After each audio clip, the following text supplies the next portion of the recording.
Look, the nursing home story is back, and our little buddy Xiuya and her stepdad Jiang Bingju are cleverly thrown into the pot in this exciting series.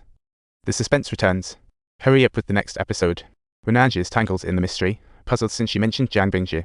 Xiuya started playing hide and seek like a pro, so she rushed back to the hospital, hoping to get some info out of Dongjai. Dongjai pulled a vanishing act and was nowhere to be found, leaving Renanji both curious and in a bit of a panic. Things were getting really complicated. Renanji took a risk, hiring a model to pose as Dongjai with a blurred body, then had her identify Xiuya. Xiuya once suffered at the Angel nursing home, living through the perfect horror movie, and almost became the main course in the director's menu. After the episode aired, the audience went wild, rushing to take on the prison where Xiuya was.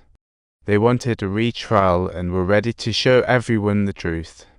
Xiuya lit up with hope after seeing the news. Subtitles. She voluntarily requested a meeting with Renanji. Upon meeting, Renanji couldn't resist showing a photo of Jiang Bingju clearly. The answer was already etched in both of their minds. Subtitles, however. Xiuya instantly lost control of her emotions.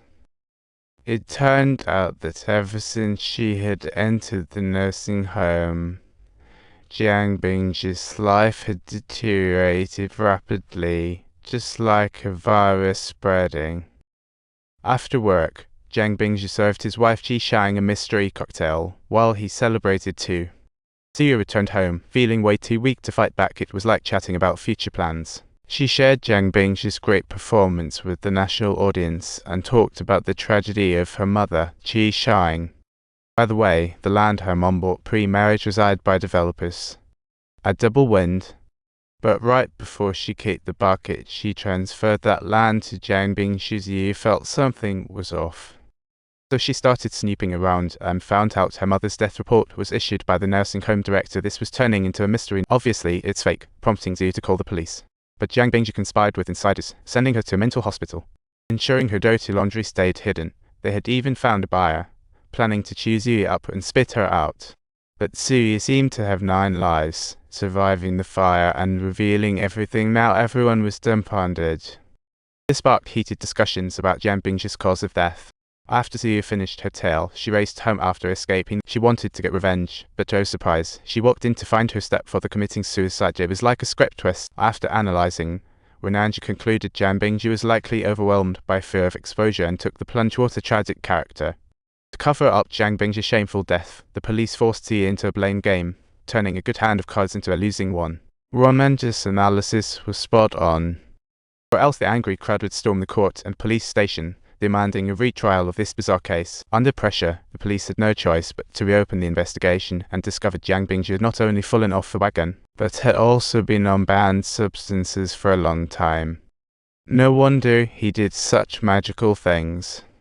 Based on this new evidence, the court reopened the case and ultimately released Xiuya due to lack of direct evidence. Everyone breathed a sigh of relief. Renanji specially picked Xiuya up from prison, a moment worth celebrating. But curiously, Xiuya didn't display even a trace of resentment.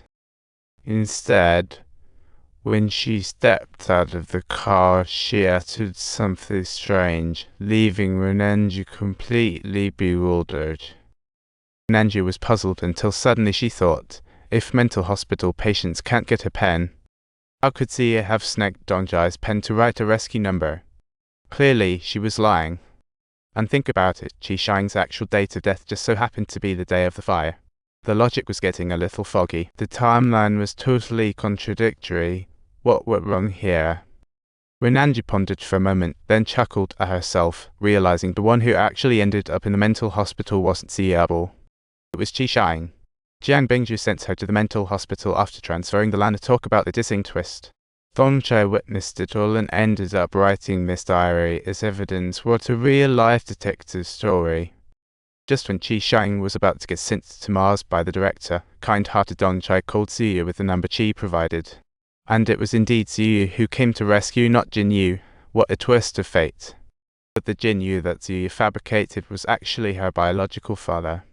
Perhaps in that moment she thought, If her father were still alive, she would protect them all at any cost. This little theatre is kind of bittersweet. Unfortunately, her mum ended up being dragged into the fire by the director, burned alive right in front of Xiuya. What a tragic scene. After Xiuya escaped the fire, she shockingly spotted stepdad Jiang Bingzhi waiting outside. It was so unexpected.